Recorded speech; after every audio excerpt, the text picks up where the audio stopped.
अस्सलाम वालेकुम। आयशा अरसलान नावल में आपका खुशामदीद and welcome back to my YouTube channel.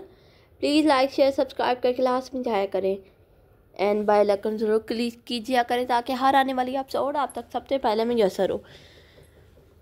अगर आपने शिद्दत लम्स का पहला एपिसोड नहीं देखा तो मैं सजेस्ट करती हूँ कि आप सबसे पहले वो वाला पार्ट देखें, फिर आपको समझ आएगी नावल की। Thank you so much. And novel link आपको प्लेलिस्ट में मिल जाएगा शिद्दत लम्स के नाम से। चलते हैं नावल की तरफ। नावल नेम शिद्दत लम्स, अस्कलम अली ज़ेशा। किस्त नंबर 2। जनीशा बेगम की हालत दिन ब दिन काफ़ी बारीक होती जा रही थी। डॉक्टर का मुकम्मल इंतज़ाम घर पर ही अरेंज करवा दिया था। जनीशा बेगम मुकम्मल लाशरी के आलम में बैठ के सिरे पर लहूलुहान नमूदार थी। उनके चेहरे पर ऑक्सीजन मास्क होंठ और नाक के बीच में लगा था। उनको सांस लेने में तकलीफ़ हो रही थी। वो हर शय से मदहोश, नींद, बेरुखी की हालात में बेहोश थी, मगर इनको आयान की मौत का गम हर सू था। ऐसे में कासमी साहब दाखिली दरवाजे से कमरे में दाखिल हुए। एक सरसरी निगाह जनीशा बेगम बेहोश वजूद पर डाली। उसी हालत में बेड से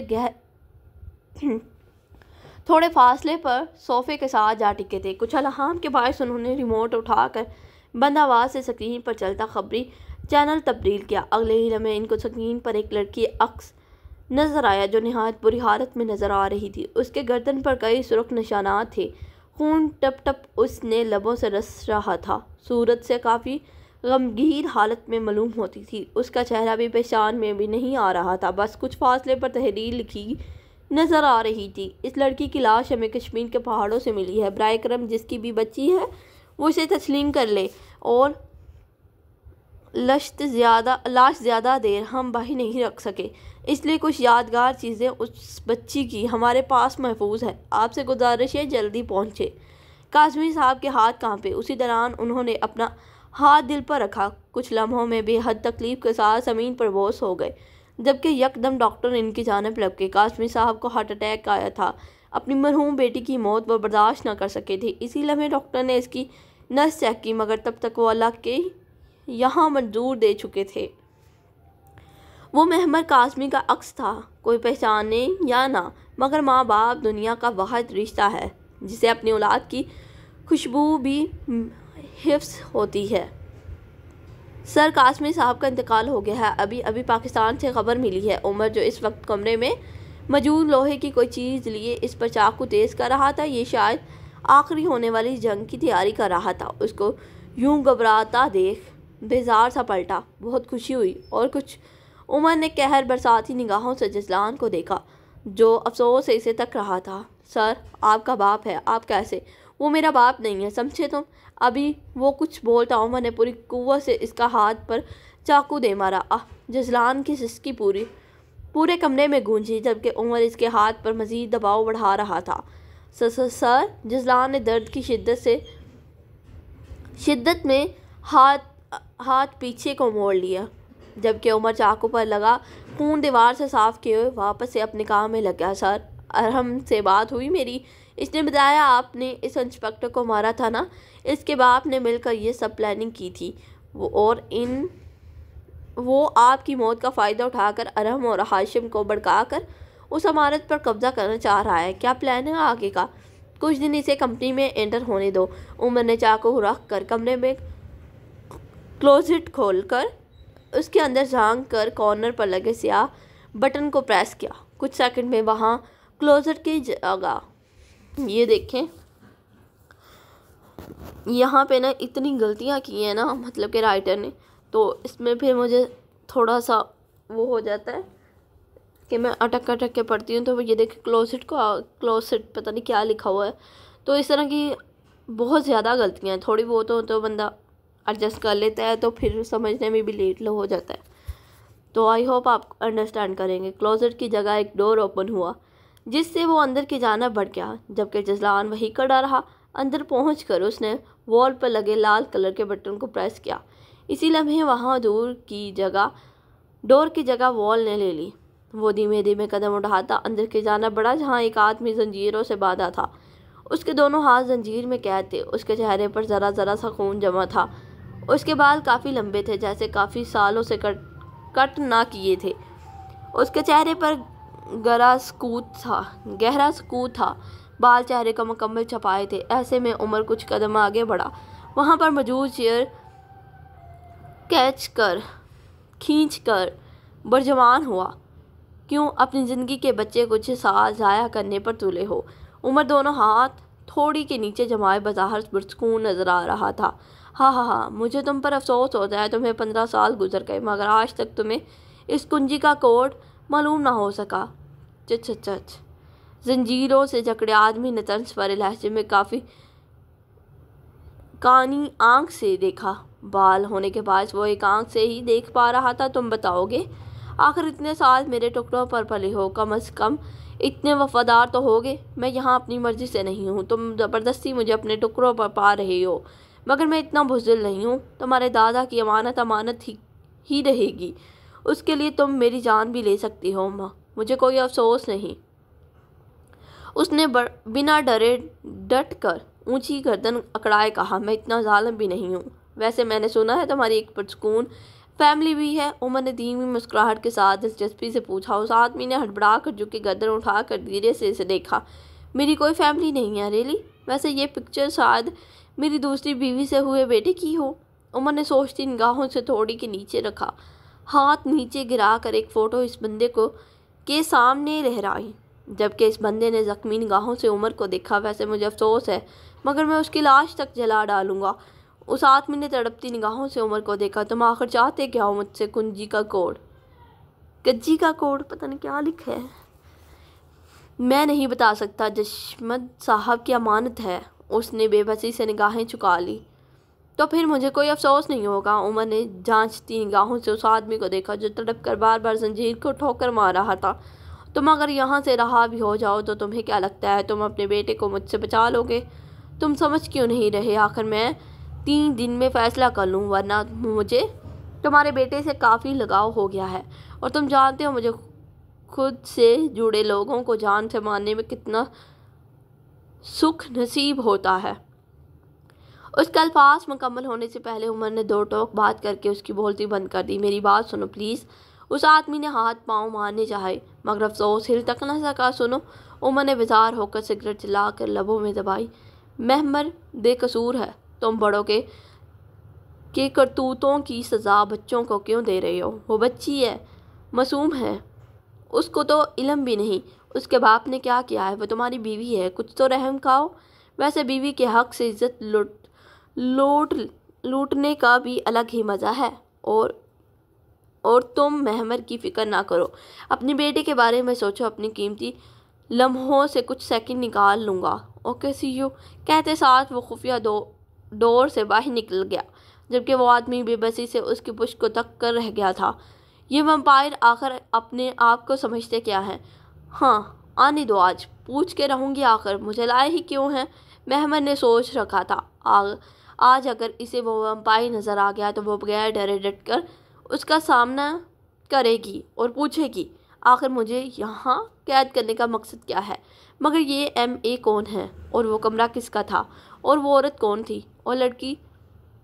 सुकून नहीं है तुम्हें? हर वक्त अपने छोटे से दिमाग में जोर डालती रहती हो।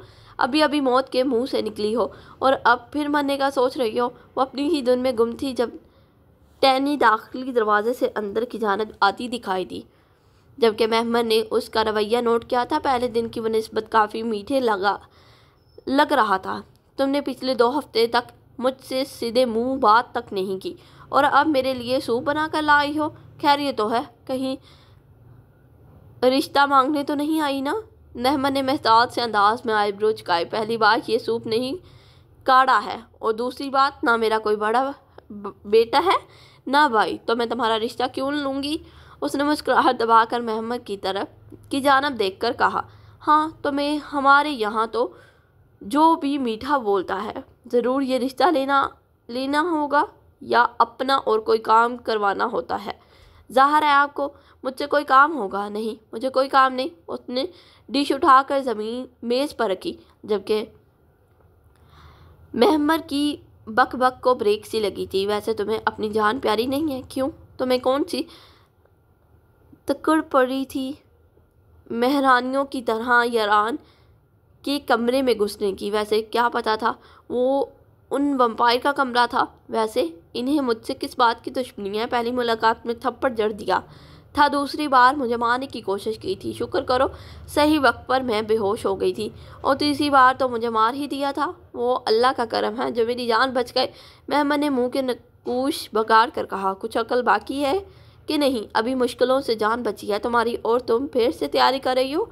उसने थोड़े से सख्त लहजे में कहा, मैं किसी से नहीं डरती, ज़्यादा फ़ायदा ना उठाओ। मेरी मासूमियत का अच्छी खासे लोगों को सीधा किया है मैंने, सिर्फ एक पेज से। मेहमान ने हथेली को फोल्ड किए मगरूराना अंदाज में कहा, जबकि बेख्तियार टैनी के लबों पर मुस्कुराहट बिखरा है। शक्ल देखिए कितनी मासूम है और बिल्कुल बिल्ली जैसी बात है। तुम शेर को कुचलने की कर रही हो। Oh my little cat, Tanny ने उसके नरम मुलायम रुखसार को थपथपा कर कहा। मेहमान ने बस खुफगी भरे निगाहों से टैनी को देखा, जबकि उसने सूप का स्पून भरकर मेहमान की जान बढ़ाया। जैसे मेहमान ने फ़ौरन से पहले मुंह खोलकर रख लिया। एमए आगे का क्या मिशन है? तो मेहमान को बता दो, शेरवा की जगह वो नौकरी पर जाएगी उसकी बेटी बनकर, और अगर कोई भी गड़बड़ हुई तो मुझसे बड़ा बुरा कोई नहीं होगा। यारान यानी उमर ने मुँह में सिकेड़ कर कहा, और टैनी ने इस बात में ज़रा लाया, सर इसे तुर्क लैंग्वेज नहीं आती और हमें भी नहीं आती। टैनी ने बामुश्किल गन जेब में दबाए कहा, फ़िलहाल तो तुम इसके ज़रिए रीन का सोशल सर्कल रे करवाओ। तमाम कंप्यूटर्स, रिकॉर्ड, पर्सनल फाइल वो आराम से अनलॉक कर सकी है। बाकी मज़ीद मैं कोई फजूल बकबक करने के मूड में नहीं हूँ। Okay sir. टैनी अभी ऑफिस के दाखिली दरवाजे से बाहर निकली ही थी, उसी दौरान गार्ड भागा इसकी जानिब आया। मैडम टैनी जी, बाहर बहुत से लोग बदकों के साथ आए हैं और इन्हें सर से बात करनी है, और वो कह रहे हैं मैं सिर्फ 20 मिनट है सर के पास, वरना वो इनकी कंपनी को पब्लिक समेत आग लगा देंगे। वो गार्ड काफ़ी घबराया हुआ लग रहा था। उसकी पेशानी से खौफ की मानद निहायत सर्द पसीना टपक रहा था। ओके तुम उसको भेजो। टैनी मुस्कुराती हुई पलटी। सर कुछ मेहमान आपसे मिलने आए हैं और धमकी भी दी है, अगर आप उनसे ना मिले तो वो पूरी बिल्डिंग को आग लगा देंगे। ओके अंदर भेजो। उमर ने बेजारी से निगाहें से सिगरेट पर जमाई थी, पाँव आदतन टेबल के बीचों बीच एक दूसरे पर जमाए थे। मैंने कह दिया है। इसी दौरान बहुत से गार्ड के साथ 1 से 2 आदमी अंदर दाखिल हुए, बड़ी ही डिठाई से चेयर खींच कर बैठे, जबकि उमर खामोश रहा। सो मिस्टर यारान जशमंद, हमें ये कंपनी चाहिए और आप हमें ज़रूर देंगे। उस आदमी ने जेब से गन निकाली, फिर गोलियां निकालने लगा। नहीं देने वाला। आगे उमर ने उसी हालत में सिगरेट के कश भरते मुँह उछाए। उस आदमी ने रिवॉल्वर का रुख उमर की जानिब किया। तो फिर मैं तुम्हें जान से मार दूंगा। हाँ। कोई और धमकी नहीं मिली थी? उमर ने जेब से रिवॉल्वर निकालकर एक झटके में इसके घुटनों पर दे मारी, जबकि उनके गार्ड उमर की जानिब लग गए, मगर अगले ही लम्हे उमर उन सबको बड़ी ही बेरहमी से ज़मीन पर बोस कर चुका था, वही बैठे, जबकि इस आदमी में अब इतनी भी साख्त बाकी ना थी कि वो हाथ में मौजूद रिवॉल्वर से उमर पर वार करता। फिर उठा और उस आदमी की जानिब बढ़ा। इंसानों को खौफ में मुब्तला किया जाता है, जैसे इस वक्त तुम हो रहे हो, जो पहले से हैवान हो। वो सिर्फ जान से मार देते हैं, जैसे अब मैं तुम्हें मारूंगा। अगले ही लम्हे कमरे में एक वहशतनाक चीख गूंजी और वो खौफनाक कमरा फिर से पहले जैसा हो गया। अच्छा तो MA वो खुद ही है। खैर छोड़ो, आज उनसे क्लियर बात करके ही रहूँगी। आखिर मैं इंसान हूँ, कोई खिलौना थोड़ी हूँ। उस वक्त मेहमर उमर के कमरे में मौजूद उसके आने का इंतज़ार कर रही थी। खौफ से उसकी टांगें कांप रही थी, मगर वो खुद को मज़हर नॉर्मल किए पुरसकून नज़र आने की कोशिश कर रही थी। मेहमर भाग जा, मैं कहती हूँ भाग जा। दिल ही दिल में वो खुद को कोस रही थी, मगर नहीं, आज नहीं।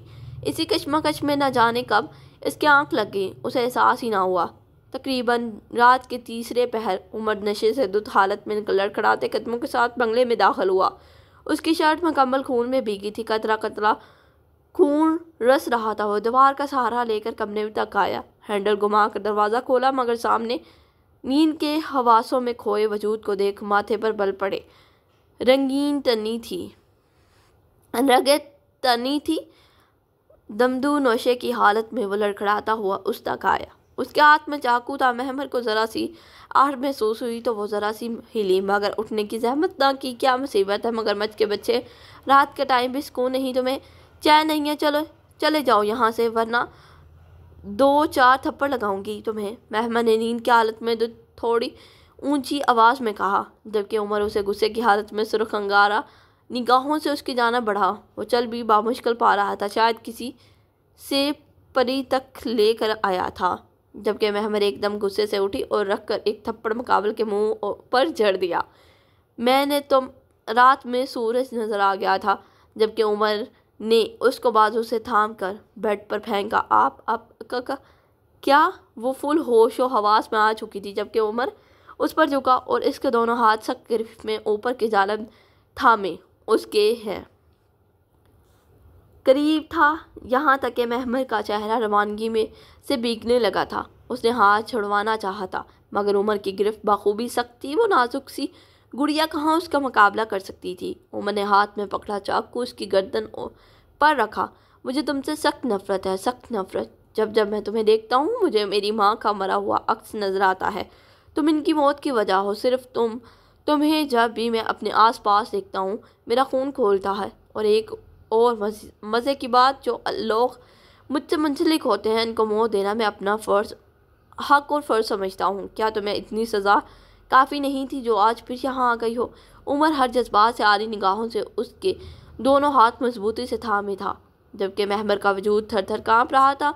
उसको खून से सख्त चिढ़ थी, मगर आज इसे खून से ज़्यादा उमर हैदर शाह से खौफ महसूस हो रहा था। वो बस फटी फटी निगाहों से उसे तक रही थी। चेहरा मुकम्मल भीग चुका था। मुझे आपसे क्लियरली बात करनी। अभी वो बोल ही रही थी, उसी लम्हे उमर ने उसकी गर्दन पर हल्का सा कट चीरा। ताज़े खून की बूंदें उबलने लगी। उमर उसकी गर्दन पर झुका, अपने सख्त लब उसकी नरमो मुलायम गर्दन पर जिस जगह कट लगा था मजबूती से रखकर उसकी गर्दन को लबों से दबाए खून चूसने लगा। जबकि वो सब इतनी जल्दी हुआ महमर एक सिसकी भी ना ले सकी। उसका पूरा वजूद साख्त सा हो गया, आंसू और तेज़ी से उबलने लगे। उस वक्त उसके जहन में सिर्फ एक सवाल था, उसकी इज्जत एक नामहरम में बर्बाद जो हो जाएगी। उसकी चीखें पूरे कमरे में गूंज रही थी। प्लीज़ मुझे बख्श दे, प्लीज़। उसने टांगें मारनी चाहिए, मगर वो इस पथरीले वजूद को टस से मस ना कर सकी। मगर उमर को इस पर रहम ना आया। उसकी माँ भी तो ऐसे ही तड़पी थी, मगर उनको बचाने कौन आया? कोई भी नहीं, तो वो फिर रहम क्यों खाए? प्लीज़। उसको तकलीफ़ हो रही थी, ऐसा लग रहा था कोई जानवर उसका खून चूस रहा हो, मगर वो एक बार फिर कुछ ना कर सकी। इसी लम्हे उमर उठा और बगैर इसके वजूद पर निगाह डाले कमरे से बाहर निकल गया। वो एकदम करंट खाकर उठी, चेहरा और रवानगी से भीग रहा था। उसने ज़रा सा हाथ अपनी गर्दन पर रखा, मगर जलन के बायस इसकी हाथ फ़ौरन हटाया। अल्लाह, आप देख रहे हैं, है ना ये सब? महमर घुटनों में मुंह दिए एक बार फिर शिद्दत से रो दी। उसकी गर्दन पर अभी भी जज़ब हुआ खून जमा था, और शायद ये उमर को मुखातब करने की सज़ा थी। वो ये तो जान गई थी, अब वो भूले से भी उसके सामने ना आएगी। माजी रात का खाना खाकर तकरीबन सब अफराद अपने अपने कमरों में जा चुके थे। कासमी हवेली में यक तक सन्नाटा छाया था। ऐसे में उमर बालकनी की छोटी सी जगह पर चेयर रखे बैठा गहरी निगाहों से आसमान को तक रहा था। उसके दोनों हाथ सर के पीछे थे। जनीशा बेगम मुकम्मल नींद के हवासों में खो चुकी थी। रात तारीख होती जा रही थी, गहरी आसमान गहरा स्याह होता जा रहा था, मगर उमर की आंखों में नींद को कोसों दूर थी। वो तो इस हवेली से कोसों दूर सोचों में गुम था। इसी दौरान किचन से किसी की आहट सुनाई दी। उमर ने निगाह उठाकर देखा, बालकनी से किचन का दरवाज़ा साफ नजर आता था। वो आहट उमर के नज़दीक से आने लगी थी। उमर जान गया था मुकाबल कौन था। वो पुरसकून वापस से उस वीरान तरीकी रात की गाड़ी स्याही को तकने लगा। महमर छोटे छोटे कदम उठाती उस तक आई। आप यहाँ क्या कर रहे हो? आपको भूतों से डर नहीं लगता? वो उसके नज़दीक जा ठहरी। प्यास लगी है? उमर ने उस 6 साला बच्ची को बाहों में थाम कर प्यार से पूछा। वो अपनी उम्र से काफ़ी बड़ा था मालूम होता था। वो शुरू से खामोश तबीयत का मालिक था। वो मुस्कुराता बहुत कम था, ज़िंदगी ने बहुत कम वक्त में उमर को अपनी झलक दिखा दी थी। जब वो मुस्कुराता तो वो उसके गाल पर एक गहरा डिम्पल नमूदार होता जो शायद महमर के अलावा किसी ने ना देखा था। नहीं, उसने मुस्कुराहट के साथ कहा, तो मुझे भूख लगी है। उसने मासूमाना सूरत बनाकर कहा, तो उस मसले का क्या हल है? उसने महमर का रुखसार थपथपा कर धीरे से उसके 2 इंच जितने बालों पर उंगलियां चलाते कहा, आपने मुझसे कहा था किसी को भी हमारी फ्रेंडशिप के बारे में इल्म ना हो। मैंने किया। अब आप मुझे पास्ता बना कर दें, वरना मैं ये बात नहीं करूँगी आपसे। उसने दोनों गाल फुलाकर कहा, मैं कोई शेफ़ नहीं हूँ जो तुम्हें पास्ता बना कर दूँ। स्कीना से कहो, वो बना देगी। उमर इसको यूं ही बाहों में उठाए इसके बालों पर उंगलियां फेरने लगा था। नहीं, मुझे आप ही बना के देंगे अमल भाई। उसने खुफकी भरी निगाहों से उमर को देखा, जो बामुश्किल निगाहें खोले उसकी तरफ देख रहा था। उसे अब शदीद किस्म में आने लगी थी। शायद उसे सुकून अब मिला था, कब से वो बेचैन था। Okay go. उमर उसको बाहों में परे किचन की जानिब बढ़ गया। वहां पहुंचकर उसने महमर को शेल्फ पर टिकाया और खुद हाथ बढ़ाकर लाइट ऑन की। उसे स्पैगेटी तो ना मिली, मगर एक दो आधा नूडल का पैकेट जरूर मिल गया था। उसने सॉस पैन पकड़ा और सिंक का नल खोल कर पानी भरने लगा। आपको कौन सा कलर पसंद है? आदतन वो चुप तो नहीं बैठ सकती थी। सिया। उमर ने नल बंद किया, फिर दिलचस्पी से उसे देखने लगा। सिर्फ ब्लैक? उसने चटकर पूछा। हाँ, सिर्फ काला। उमर ने माचिस की तीली जलाते साथ कहा, जबकि महमद ने पूरे मुंह का नक्शा बिगाड़ कर उसे देखा। क्यों? वो आम रंगों की बनिस्बत खामोश गहरा का कभी धोखा नहीं देता। तन्हाई में पक्का दोस्त, कब्र में आपका साथी, हर मुसीबत में अल्लाह के बाद आपका हमदर्द। जब सब आपको छोड़ जाए, इस वक्त अल्लाह के बाद आपको पनाहों में जकड़ लेता है। वो बस उसे तके जा रही थी। समझ में तो इसको कुछ नहीं आ रहा था। जब हम मर जाते हैं तो हमारी रूह जन्नत में चली जाती है? उसने दिलचस्पी से पूछा, जबकि उसकी बात पर वो हल्का सा मुस्कुरा दिया। नहीं, जन्नत में तो नबी करीम सल्लल्लाहु अलैहि वसल्लम उल्मा जाएंगे। आजकल की नस्ल अपनी करतूतों के बस सिर्फ एक जगह जाएंगी। कहाँ? हेल, मतलब जहन्नम। इसका मतलब मैं भी? हाँ बिल्कुल। और ज़्यादा बोलने वालों का तो अलग से जहन्नम में दर्जा होगा। उन्होंने मुस्कुराहट दबाकर उसकी सूरत को देखा, जो अब रो देने को थी। मजाक कर रहा हूँ मेरी जान, तुम तो मेरे साथ जहन्नम में जाओगी, प्रॉमिस। उसने प्यार से उसके गालों पर लब रखे, जबकि महरमा रोने लगी थी और मजाक कर रहा था। बस अब एक आंसू भी ना निकले, वरना। जबकि महमर बिल्कुल चुप हो गई थी। तकरीबन 10 मिनट के अंदर नूडल मुकम्मल तैयार कर लिए थे। फिर उसे बाहों में भरा और वापस बालकनी में आ गया। ये लो, अब बगैर कोई बकबक किए इसको ख़त्म करो ताकि तुम्हें कमरे में ड्रॉप कर दूँ। जल्दी करो, उसने इस 6 साल बच्ची को हदायत देते कहा, जबकि वो उसके हुक्म की दिलो जान से तामीर करने लगी। वैसे अमल भाई, आपकी आंखें गोल्ड और ब्लैक क्यों हैं? मैंने कहा था मेरी आंख ऐसी ही हो, वरना मुंह पैदा नहीं होगा। ज़रा चुप नहीं सुकून से बैठी रही, वरना भूतनी को बुला लूँगा। उमर ने उकताकर उसे चुप करवाना चाहा, बल्कि वैसे ही हुआ। उसके बाद वो एक लफ्ज़ नहीं बोली। इसी सियारात में कांच में हवेली में एक और साया आनिया बेगम के कमरे की जानिब बढ़ रहा था। उमर ने बेख्तियार नजरें घुमाई, मगर उस जगह कोई ना था। पता नहीं क्यों उसको इतने वहम क्यों होते थे।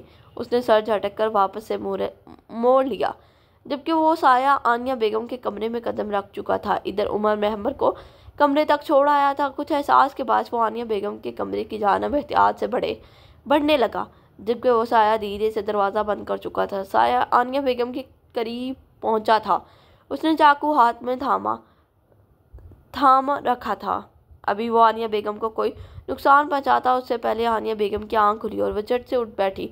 उससे पहले वो चीख मारकर उसकी नींद हराम करती। वो साया उनके चेहरे पर हाथ रखकर मजबूती से थाम गया। उन्होंने बहुत कोशिश की अपने आप को इस वजूद से छुड़ाने की, मगर साया ने आनिया बेगम का मुंह और हाथ बांधकर इन्हें बेड के एक सिरे से बांध दिया था, जबकि वो मुंह से पट्टी होने के बायस बोल ना सकी। जबकि उमर कमरे के गहरे सुराख से ये सब कार्रवाई देख रहा था और कोई ऐसा रास्ता ढूंढ रहा था जिससे उस साए को पता भी ना चले और वो अंदर भी पहुंच जाए। उसका दिमाग माफ हो रहा था। उसके आंखों के सामने अंधेरा छाने लगा था, जबकि वो साया अब आनिया बेगम की जानब बढ़ने लगा था। आनिया बेगम ने चीखना चिल्लाना चाहा था। इसी दौरान किसी ने उमर के सर पर असा यानी मोटा डंडा मारकर इसे बेहोश कर दिया था, फिर उसके वजूद को घसीट कर ले जाने लगा। उसका चेहरा वाज़ेह नहीं था। वो आगे बढ़ा और आनिया बेगम के चेहरे पर रुमाल सुंगा कर इन्हें बेहोश कर दिया। फिर इनका वजूद हाथों में जकड़े इन्हें काज़मी हवेली से कोसों दूर ले गया। आनिया किधर है? जिस्मत साहब ने हाथ जब्त से बोले थे। उनकी निगाहें काज़मी साहब की निगाहों में जमी थी। मुझे क्या पता, मैं खुद परेशान हूँ, काज़मी साहब ने अकता कर कहा। बकवास ना करो, मैं जानता हूँ तुमने क्या है। इतनी भी क्या नफरत उस बच्ची से? यही कि तुम्हारी माँ की पसंद थी, यही कि ये मर्जी थी किसी चीज़ की। तुम आखिर इसे सज़ा दे रहे हो। तुम में ज़रा शर्म हया बाकी है कि नहीं? कहाँ है वो? अब कि जिस्म साहब ने हाथ गुस्से से चिल्लाए थे। आपने मुझसे मेरी पसंद पूछी थी, जबकि माँ बाप का हक है औलाद से इसकी खुशी का मशवरा करना। काज़मी साहब भी शदीद गुस्से में आ गए थे। तुमने कौन सी कसर छोड़ दी है, ज़रा बताना पसंद करोगे? तुमने आनिया बेटी के मुकाबले में जनीशा बेगम को ला खड़ा नहीं किया। जिस्म साहब उसका गिरबान थाम कर बोले, मुझे मोहब्बत है जनीशा से और मुझे शदीद नफ़रत है आपकी पसंद है। और मैं एक बात फिर बता रहा हूँ, मुझे आनिया के बारे में कुछ मालूम नहीं। काज़मी साहब ने अपना गिरबान जिस्म साहब की गिरफ्त से झटका, जबकि जिस्म साहब एक बार फिर बस से इसे देखकर कमरे से बाहर निकल गए। बंदा पूछे, जब बनती ही नहीं तो बच्चे कैसे जम जाते हैं इन पाकिस्तानियों के? ओ फला, हाँ ये तो बात है। वैसे छोड़ो, मेरी माँ को छोड़ दो। उमर ने बंदे वजूद के साथ इस आदमी को गिरी निगाहों से घूर कर वॉन करने वाले अंदाज में कहा, देखो तो इसकी अकड़ 6 गट का पूरा नहीं और मुझे धमका रहा है। तू रुक, मैं देखता हूँ। उन गुंडों के मुंह पर मास्क सा। उन अफरादों में से एक अफराद उमर की जानिब बढ़ा और इसके मुंह पर एक जोरदार थप्पड़ जड़ दिया। ज़्यादा बकबक ना कर, वरना तेरी माँ के साथ तुझे भी मार दूंगा। उस आदमी ने तंज भरे लहजे में कहा, तेरी इतनी जुर्रत नहीं है तो खुद किसी के ऑर्डर पर चल रहा है, मुझे क्या धमका रहा है? उमर ने मुंह के नगोश बगाड़ कर खा जाने वाली नज़रों से उसे देखा। मुझसे ज़बान चला रहा है? उसने हाथ का मुक्का बनाकर उमर के जबड़े पर जड़ दिया, जिससे उमर के चेहरे पर खून रसने लगा। मगर वो ढीठ होने की मिसाल आप था। बस यही तो रह गया है। इतनी हिम्मत है तो मेरे हाथ खोल, फिर तुझे बताता हूँ। कमीने, उमर ने सिर्फ निगाहों के साथ हाथ की मुट्ठियाँ बींची थी। ज़्यादा अकड़ है तेरे अंदर, तुझे तो मैं अभी सीधा करता हूँ। मेरा बाप मुझे सीधा नहीं कर सकता तो तू किस्मत की दवा है। ले खोल दी, अब बता लिया क्या करेगा? इस आदमी ने पहले गुस्से से फिर चैलेंज करने वाले अंदाज में कहा, कर तो मैं बहुत कुछ सकता हूँ, लेकिन मैं नहीं करूँगा क्योंकि तुम मुझे पसंद आ गए हो और मैं आज से तुम्हारे लिए काम करूँगा। उमर ने उसकी जानिब हाथ बढ़ाकर मुस्कुराहट लबों पर सजाए कहा, जबकि उस आदमी ने गिरी निगाहों से उमर के वजूद को जायज़ा लिया। देख लो, हैंडसम बंदा हूँ, लड़के अगवा करने के काम आऊँगा। उमर ने इसको जायज़ा लेते देख खुद से ही कहा, तो मेरे लिए क्यों काम करेगा? उस आदमी ने एहतियात बरतनी चाहिए थी। तुम हो ही इतने ख़तरनाक, मैं तुमसे काफ़ी इम्प्रेस हुआ हूँ। ओके ठीक है, तुम मेरे लिए काम कर सकते हो। उसने खुशी से इसका हाथ थाम कर कहा, थैंक यू। मैंने भी दोस्ताना अंदाज में हाथ बढ़ाकर थामा था। इधर जिस्म साहब गम के बायस हॉस्पिटल एडमिट हो गए थे। उनकी ज़िंदगी के पिछले लम्हात बाकी थे, कुछ लम्हात बाकी थे। इधर क्या देख रहा है? उमर ने उस गार्ड को अपनी जानब देखता पाकर कहा, तो अचानक कैसे बदल गया? हाँ, तेरी माँ अंदर उन दरिंदों के बातों जलील हो रही है और तू इन कमीनों की गुलामी कर रहा है। क्या कहा तूने? फिर से कहना। उमर ने उसकी जानब लपक कर उसका गिरबान दबोचा। तेरी माँ के साथ ये लोग रेप कर रहे हैं, देख। उस गार्ड ने उसके सामने मोबाइल स्क्रीन लहराई जिसमें उसकी माँ पर जुल्म तशद्दुद किए जा रहे थे। उसकी माँ रो रही थी मगर उनकी मदद को कोई ना आया। उमर की आंखों के सामने अंधेरा छाने लगा। उसको यकदम अपनी सांस हलक में अटकती महसूस हुई थी। उसकी आंखों के सामने अंगारा तपश उभरी। अगले ही लम्हे वो बमुश्किल खुद को गिरने से बचा सका था। इसी लम्हे उस गार्ड ने सेल वापस जेब में डाला, फिर बोला, और तू जानता है तेरे बाप ने तेरी माँ को इन दरिंदों के हाथों बेच दिया। मैं तेरी मदद कर सकता हूँ क्योंकि मेरी माँ उस दुनिया में नहीं है। तू जा, मैं संभाल लूँगा। उमर बगैर कोई जवाब दिए वहाँ से निकल गया। उल्लू के पट्टे, दूर हट मेरी माँ के वजूद से जानवर। उमर बगैर कोई लिहाज के दीवानावार उस बंदे पर झुका और उसके मुंह के नकूश को बगाड़ने लगा, जबकि आनिया बेगम सहम कर उमर की जानवर लबकी। छोड़ दो उसे, निकलो फौरन तुम यहाँ से, वरना ये लोग तुम्हें मार डालेंगे। आनिया बेगम ने उमर को रोकना चाहा, मगर वो वहशी बना उस बंदे को पीट रहा था। तूने मेरी माँ के वजूद को कैसे हाथ लगाया? हाँ, तेरी तो हड्डियाँ भी बाकी नहीं रहेंगी। उमर ने उसकी आंख पर मुक्का जड़ दिया, इसे अधमरा हालत में ज़मीन पर पटका, फिर पाँव उसके गले के बीच पर रखे पूरी कुव्वत से उसे दबाने लगा। उसी दौरान वो लोग वहाँ पर आ टपके थे। एक कहर भरी निगाह उमर पर डाली, फिर वही गार्ड जिसने उमर को बताया था उसकी जानब लपका, और भी 2 अफराद उसकी जानब लपके। उसके हाथ थाम कर फ़ौरन पीछे की तरफ जंजीरों से बांधे, जबकि उमर दीवानावार सुर्ख निगाहों से यूं ही देखकर चिल्लाने लगा, मेरी माँ से दूर रहना, वरना। वो अल्फाज मुकम्मल करता इसी दौरान वही गुंडा जिसके साथ इसने पार्टनरशिप की थी आनिया बेगम की जानब बढ़कर इनका हाथ दबोचा। कातल हसीना, तुम्हारा बेटा तो बहुत चालाक निकला, अब तुम्हारा क्या होगा? जबकि उमर हवस के आलम में चिल्लाने लगा। आज पहली बार उसने खुद को इतना कमज़ोर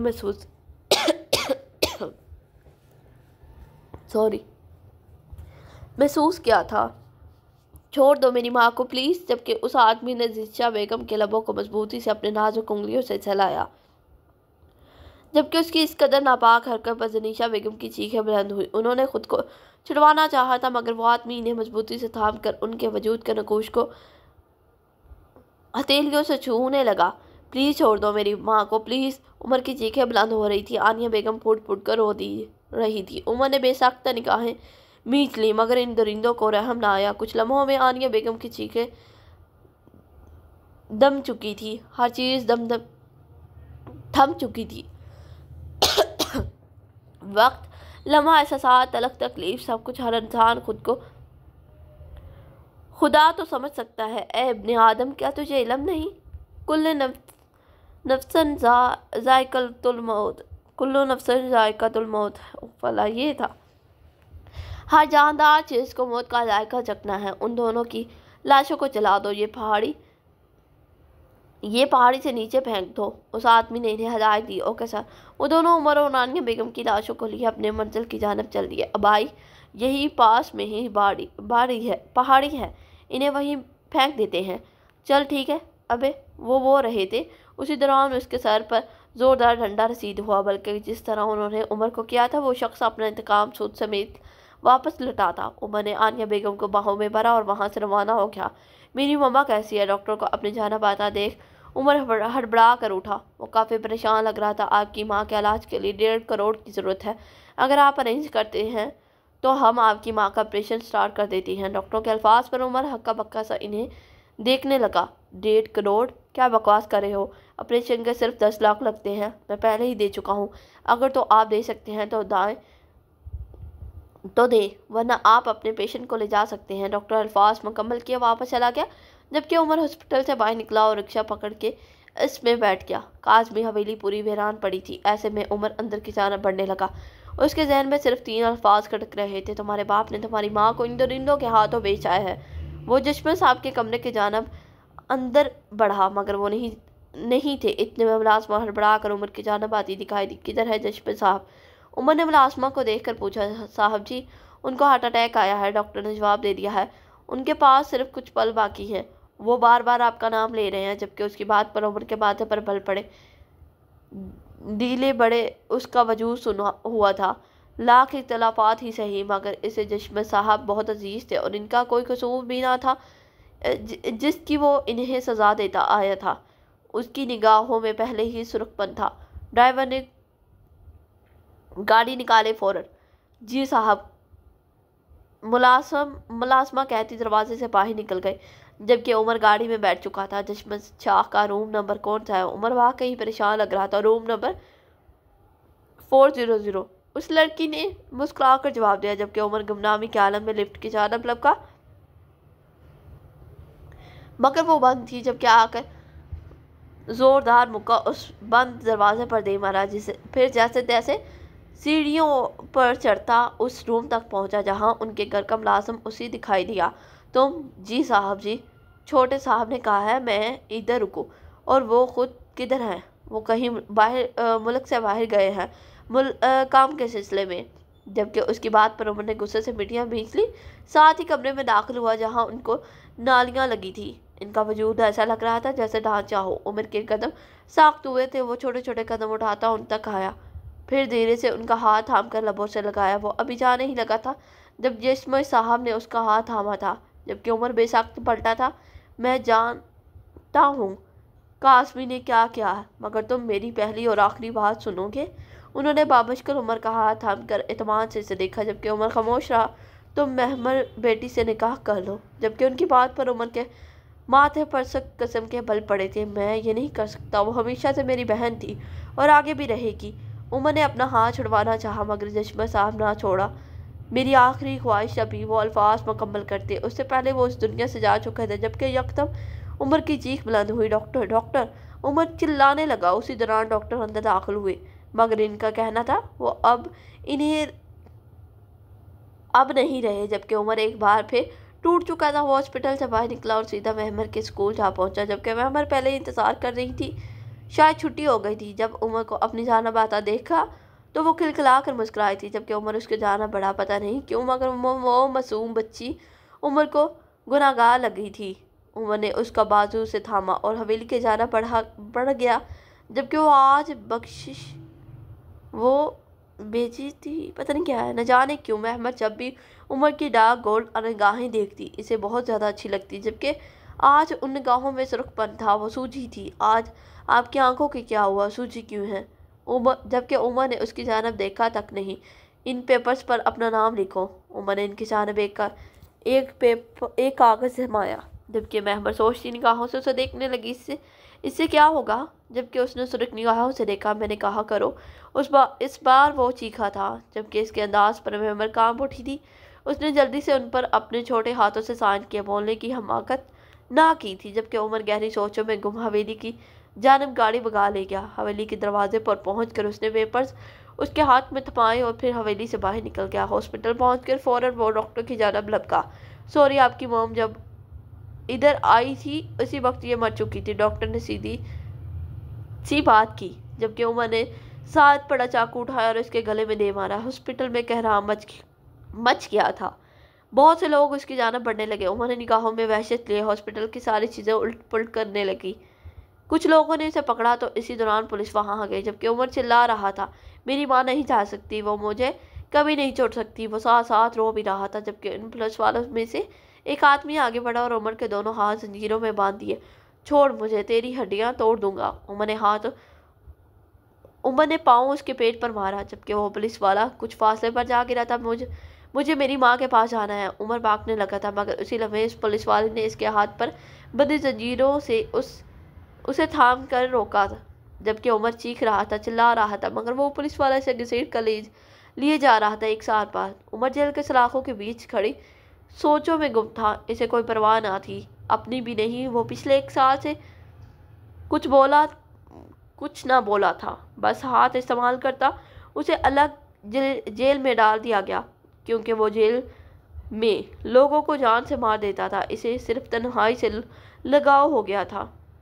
पत्थर की दुनिया जज्बात नहीं समझती, दिल में क्या है ये बात नहीं समझती। तन्हा तो चंदनम भी सितारों के बीच, चांद भी सितारों के बीच, लेकिन चांद का दर्द बेवफारात भी नहीं समझती। मैं मर जाऊं। तुम्हारी शर्ट पर एक ग्रीन कलर का बटन है, उसे प्रेस करो जल्दी, उमर ने चिल्ला कर कहा। मैं उसकी आवाज़ बंद होने लगी थी। उसका दम घुट रहा था। उसका वजूद तेजी से नीचे की गहराई में डह रहा था। निगाहें धुंधला रही थी। उमर चिल्ला रहा था ये, मगर वो कुछ नहीं सुन रही थी। उसे बस आखिरी 3 अल्फाज ही समझ आए, महमर बटन दबाओ। मैंने कहा बस। क्या तुमने इसे नहीं बताया था उसके पास पैराशूट है? उमर ने सुर्ख निगाहों से जिजलान को देखा। सर, मुझे याद, बकवास बंद करो। मुझे उससे नफरत है, शदीद नफरत, मगर अगर उसे कुछ हुआ तो मैं उससे पूरी हस्ती को आग लगा दूंगा। उमर उसका गरमान था, में गिराया था। सर, मैंने बंदे भेज दिया और महमर नज़रों में भी आ गई है, आप भी फिक्र ना करें, हम उसे बचा लेंगे। जसला ने उसे दिलासा दिया था। 2 हफ्ते गुजर गए थे, महमर कमरे से बाहर न निकली थी। वो शादीद किस्म के स्ट्रेस में मुब्तला थी। उस रात वाले वाक़े के बाद उसे उमर के वजूद से और भी ज़्यादा खौफ महसूस होने लगा था। उसकी ज़रूरत का सब इंतज़ाम कमरे में ही अरेंज करवा दिया गया था। वो अब किसी भी कीमत पर उमर के अक्स का सामना नहीं करना चाहती थी। इन दिनों जिसला ने बहुत कोशिश की थी वो फिर से हंसती खेलती दुनिया में वापस लौट आए, मगर नहीं, वो बहुत डिप्रेस थी। सर, महमर की हालत तो बहुत नाजुक है, उसकी जगह किसी और को जाना पड़ेगा। जिसलान सूरत से काफ़ी परेशान मालूम हो रहा था। उसे महमर की फिक्र थी, वही जाएगी, मेरा फैसला नहीं बदलने वाला। उमर ने उसकी नाकाबी कोशिश पर गोया पान फेर डाला था, साथ मसरूफ से अंदाज में कहा, मगर जबकि वो अभी कुछ बोलता मैंने सुलगती निगाह इस पर डाली। उसके बाद उसके अल्फाज मुंह में ही ख़त्म हो गए थे। 10 मिनट में निकाह है, उसे तैयार कर दो, उमर ने मसरूफ से अंदाज में कहा, जबकि उसकी बात पर जिसला ने करंट खाकर गर्दन उठाकर उसे तजस्सुस भरे अंदाज में देखा, मगर बोल कुछ ना सका। जी सर। उसने इस बात में सर खम किया। महमर अभी नींद से जागी थी। उसने सर उठाकर घड़ी में टाइम देखा। घड़ी रात के 3 बजा रही थी। उसने उठना चाहा, मगर उसके जिस्म में दर्द की लहर उठी थी। बामुश्किल से सकती वो उठी और वॉशरूम की जाना बढ़ी थी। तभी उसे कमरे की चौखट पर किसी मर्द का ऊंचा साया नजर आया था। लाइट बंद थी, उस वजह से वो इसका अक्स ना सकी। वो साया सोफे तक आया। सोफे पर बुर्जुबान बोझ हो के पाँव टेबल पर टिकाए थे और दोनों हाथ थोड़ी के नीचे रखे उसे देखने लगा, जबकि महमर समझ चुकी थी मकाबल कौन है। उसके हाथ कँपाने लगे थे।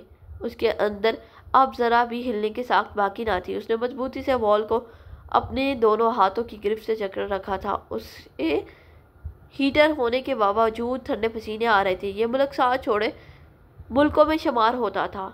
7 छोटे मुल्कों में शुमार होता था। यहाँ आने वाले लोग सिर्फ सर्द होने के बायस एंजॉय करने आते, वरना यह मुल्क इतना ख़ास ना था। यहाँ आमतौर पर विंडो के रिहायशी घर की सहूलत होती। यहाँ कोई बंदा आराम से कत्ल करने तक लाश ठिकाने लगाने का हुनर रख सकता था। मेरा ख्याल था रात के इस पहर तुम नींद की गहराइयों में होगी, मगर शायद तुम्हें किसी मखलूक से खौफ महसूस नहीं होता। उमर ने उस गुप अंधेरी रात में तारीख कमरे की स्याही में लाइटें जलाकर सिगरेट को होंठों से छुआ था, जबकि महमर खौफ की मानद बस उसे हल्की गार की मनन सी रोशनी में उसके चेहरे को पट्टी पट्टी तके जा रही थी। तैयार हो जाओ, उमर ने धीमी से आवाज़ में कहा, मगर आवाज़ नहायत सर्द थी। आपको शर्म नहीं आती बगैर किसी रिश्ते के आप मेरे करीब? उसकी आवाज़ सख्त तकलीफ़ के बायस कांप उठी थी। नहीं, बिल्कुल नहीं, बीवी से कैसी शर्म। जबकि महमद ने उसकी बात पर करंट खाकर गर्दन उकड़ाए उसे देखा। मैं हाँ, तुम मेरी बीवी हो, यकीन ना हो तो ये कागज़ चेक कर लो। उमर ने इसी हालत में सिगरेट लबों में दबाए कुछ कागज़ ज़मीन पर उछाले। वो लड़खड़ाते कदमों के साथ कांपती हुई उस तक आई और कपाते हाथों से कागज़ उठाकर देखने लगी। ये झूठ है, ऐसा कभी नहीं हो सकता। क्यों नहीं हो सकता? मम्मा, मैं नहीं।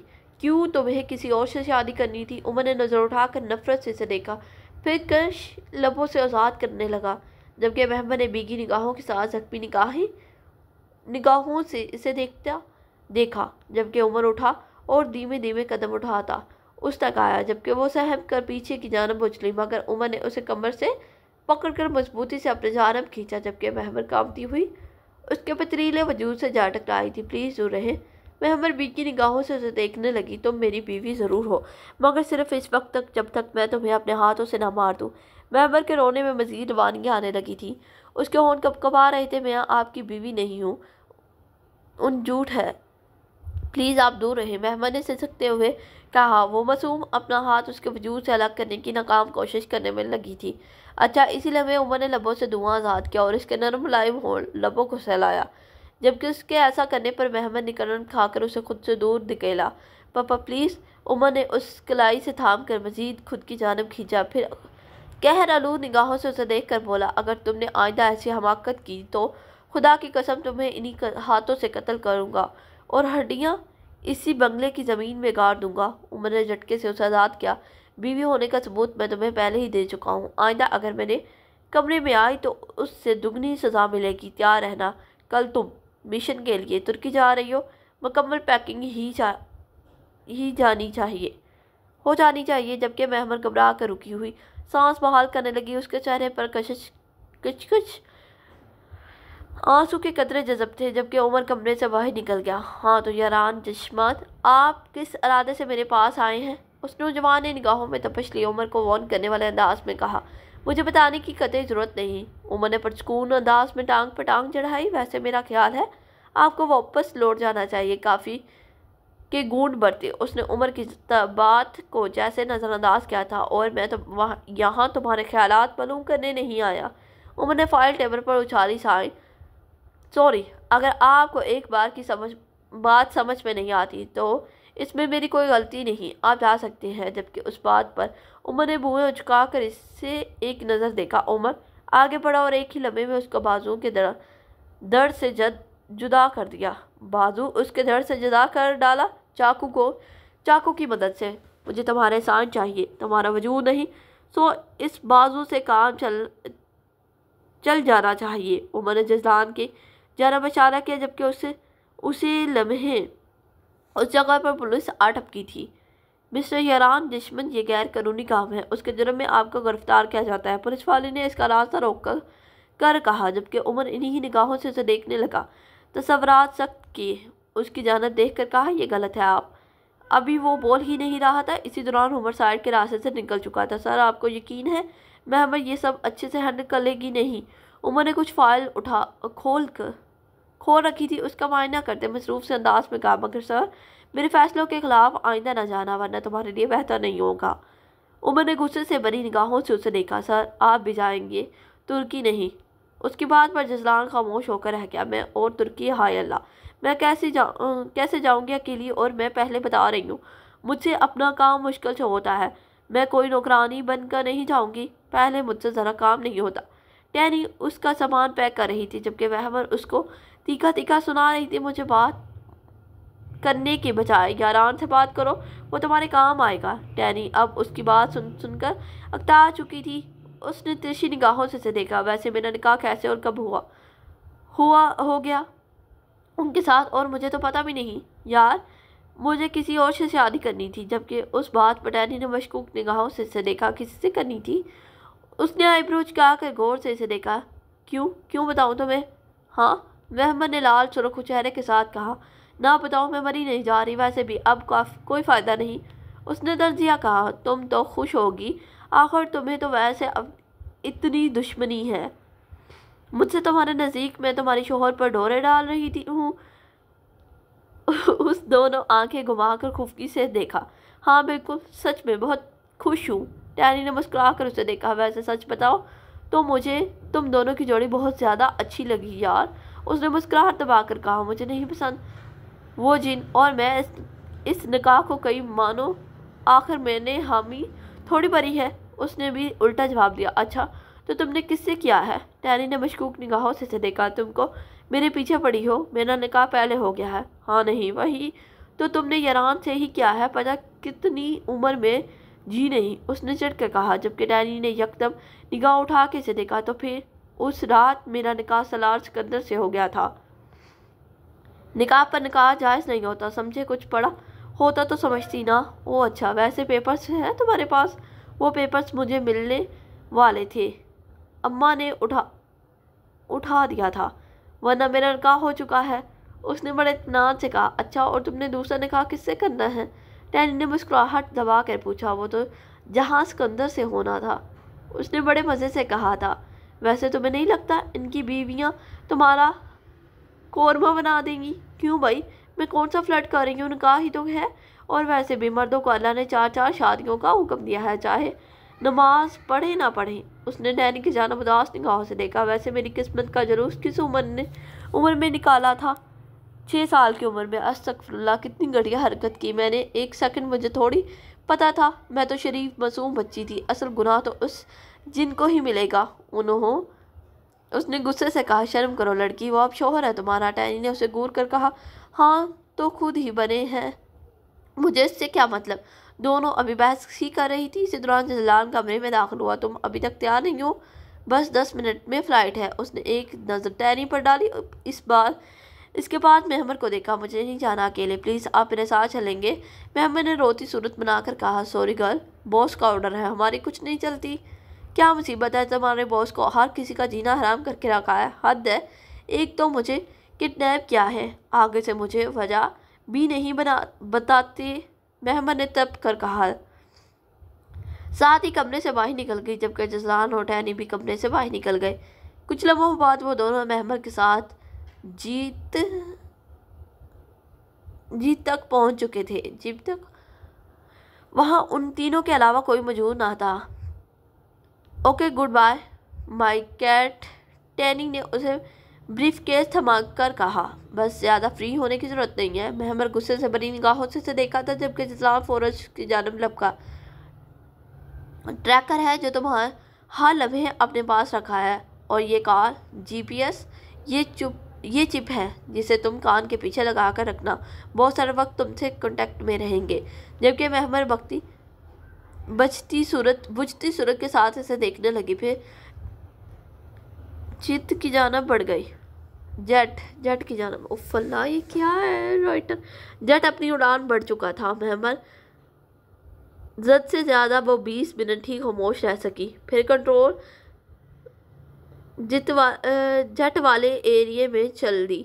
वहाँ दरवाज़ा बंद था। उसने जलील होकर पूरे प्लेन का जायजा लेना चाहा। कुछ देर में थक हार कर वापस अपनी सीट पर आ बैठी। क्या मुसीबत है यार, वो शदीद किस्म की बोर हो रही थी। उसके दौरान उसके पास फ़ोन भी नहीं था। उसका फ़ोन यारान ने पहले ही ले लिया था। वो यूं ही बोर बैठी, जूस का ग्लास लबों से लगाए बैठी थी। इसी दौरान उसके कान के करीब तक आवाज़ गूंजी। उसने हाथ बढ़ाकर बटन ऑन किया।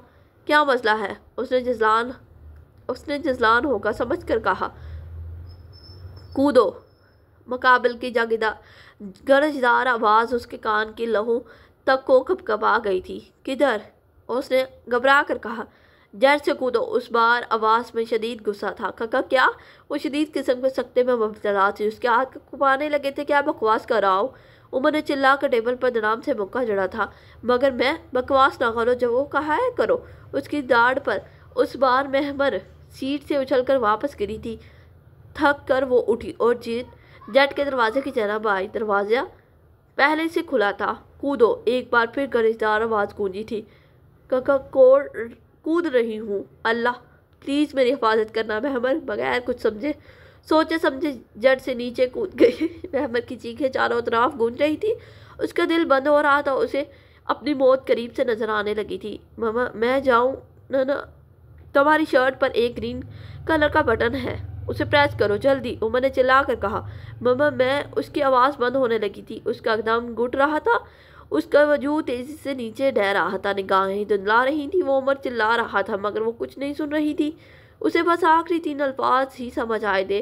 मेहमर बटन दबाओ, मैंने कहा बस। क्या तुमने इसे नहीं बताया था उसके पास पैराशूट है? उमर ने सुर्ख निगाहों से जजलान को देखा। सर मुझे याद। बकवास बंद करो। मुझे उसके वजूद से सख्त नफरत है, शदीद नफरत। मगर अगर उसे कुछ हुआ तो मैं उससे पूरी हस्ती को आग लगा दूंगा। उमर उसका गिरबान थामे गिराया था। सर मैंने बंदे भेज दिए हैं और मेहमान नज़रों में भी आ गई है। आप फिक्र ना करें, हम उसे बचा लेंगे। बकवास बंद करो। उमर के अल्फाजों पर जसलान कुछ न बोल सका। इसी दौरान जसलान का सेल डराम से बजा। उसने हाथ बढ़ाकर सेल निकाला और कान की लहू से लगाया। ओके ठीक है, तुम उसे लेकर फ़ौरन पाकिस्तान आओ, जसलान ने मुकाबिल को हदायत देते कहा। जबकि उमर खामोश रहा। तुम्हें किसने कहा है उसे पाकिस्तान बुलाओ? उमर ने गहरी सुर्ख निगाहों से देखा था। लेकिन बॉस वो वहीं रहेगी, होश आ जाए तो उसे उसका काम समझा दो। उमर बेजार सा होकर उस कमरे से बाहर निकल गया, जबकि जसलान हक्का बक्का उसे देखने लगा। मैं कहाँ हूँ? जसलाई निगाहों के साथ सर थामे। वो बामुश्किल बोल पाई। ये ड्रेस चेंज कर ले, बॉस का ऑर्डर है। उस गार्ड ने मेहमर को होश में आता देखकर कहा था। शर्म वरम बाकी है कि नहीं? कितनी हठधर्मी के साथ कह रही हो। देख नहीं रहे मेरी क्या हालत है? अब इस हालत में मुझसे काम नहीं होता। मेहमर ने लाल सुरख चेहरे के साथ उस गार्ड पर अपना तमाम गुस्सा निकाला था। सॉरी मैम, आपको करना होगा। उस गार्ड ने मेहमर की जानब देखकर कहा। नहीं करती। बोलो क्या कर लोगे? वैसे भी अब तुम्हारे बॉस भी उड़ कर तो आ नहीं सकते। मेहमर ने दिल जलाने वाली मुस्कुराहट से जाए कहा। ओके मैं बात कर लेता हूँ बॉस से। उस गार्ड ने सेल निकाला और उसकी जानब देख उसमें नंबर डायल करने लगा। रुको रुको, मैं तो मजाक कर रही थी, तुम तो सीरियस ही हो गए। लाओ दो, मैं चेंज कर लेती हूँ। मैंने उसे घूर कर कहा। ओके। उस कार ने फुल ब्लैक कॉस्ट्यूम इसकी जानब लहराया, जबकि मेंबर उसे लिए वॉशरूम की जानब बढ़ गई। तो क्या फैसला किया तुमने? उमर ने सवालिया निगाहों से देखा, जबकि उस आदमी ने कहर भरी निगाहों से उसे देखा। बोला, कुछ नहीं। ओह गॉड, तुम नहीं बता रहे? कोई बात नहीं, वैसे आखिरी दीदार करना चाहोगे? उमर ने कुंजी दाएं हाथ में थामे बाएं हाथ से उसके सामने ही सेल की स्क्रीन लहराई, जबकि उस आदमी ने बंद निगाहों से मिट्टियाँ बींच ली। सेल की स्क्रीन पर एक कम उम्र लड़का जंजीरों से बंधा था। उसकी पेशानी से खून बह रहा था, जबकि वो लड़का रो रहा था। एक आदमी उसके सर पर गन ताने खड़ा था। प्लीज़ तुम राज राज ही रहने दो। क्यों तुम मुझे जलील करने पर तुले हो? कम से कम अपने दादा का तो एहतराम करो। इनकी अमानत है। कोर्ट चाहिए मुझे, बस। फजूल के इमोशनल ड्रामे करने की जरूरत नहीं। उमर बेचारी के आलम में आकर उसे देखा। चला दो, उसने स्क्रीन के इस पार उस आदमी को हुक्म दिया था। प्लीज़। नहीं, मैं बताता हूँ। गोड, बताओ। मान आनिया एम मतलब मेमर ए उमर। वो बोल रहा था। उमर डायल के कह रहा था। क्लिक की आवाज़ से चमकदार कुंजी खुली। गहरी रोशनी फैली। वो तरीक कमरा पूरा रोशन हो गया था, यहाँ तक कि उमर ने बेसाख्ता निगाहें मींची थी। उसके अंदर एक फ्लैश थी। उमर ने अजनबी नज़र उस पर डाली, फिर उस फ्लैश को पास पड़े लैपटॉप पर फिट किया। स्क्रीन रोशन हुई और एक वीडियो क्लिप चला था। एक बड़ी उम्र की औरत उस वीरान कैद खाने में बंद थी। उसकी हालत देखने लायक ना थी। बाल ऐसे जैसे जाड़ी हो, मुंह पर काला कपड़ा था, पाँव जंजीरों में बंधे थे। उमर को कुछ समझ नहीं आ रही थी। ये औरत किस कुंजी को वो सालों से संभाल कर रखता आया था, उसमें ये सब निकलना था। ये औरत कौन है? उमर ने मिठिया बेच कर उस आदमी से पूछा। मुझे नहीं पता, प्लीज़ मेरे बेटे को बख्श दो, प्लीज़। जबकि उमर आगे बढ़ा और मार दे साले को। उमर ने स्क्रीन के इस पार इन आदमियों को हुक्म दिया, जबकि अगले ही लम्हे उस आदमी की निगाहों के सामने उसके बेटे को मौत की गांठ उतार दिया। अगले ही लम्हे उस कमरे में इस आदमी की चीखें बुलंद हुई थी। उसका बेटा उसके सामने मारा गया था। अगली बार किसी किस्म की उम्मीद मत रखना। अल्फाज मुकम्मल किए वो बाहर निकल गया, जबकि उस आदमी के न जाने कितने लम्हे सदियों इस गम में गुजरनी थी। हमने हर दुख को मोहब्बत का तसल्सल समझा। हम कोई तुम थे जो दुनिया से शिकायत करते। हमने सूखी हुई शाखों पर लहू झटका। फूल अगर तुम फिर भी ना खिलते तो खसारा होते। हम अगर चुप भी है तो इसको भी गनीमत समझो। हम अगर सब्र ना करते तो क़यामत होती। हमको मालूम है दुश्मन के सारे ठिकानों का। शरीके जुर्म ना होते तो मुखबरी करते कि मोहब्बत तो सियासत की चलन छोड़ दे। हम अगर इश्क ना करते तो हुकूमत करते। आप यहाँ किससे मिलने आई हैं? उस औरत ने महमर से सवाल किया।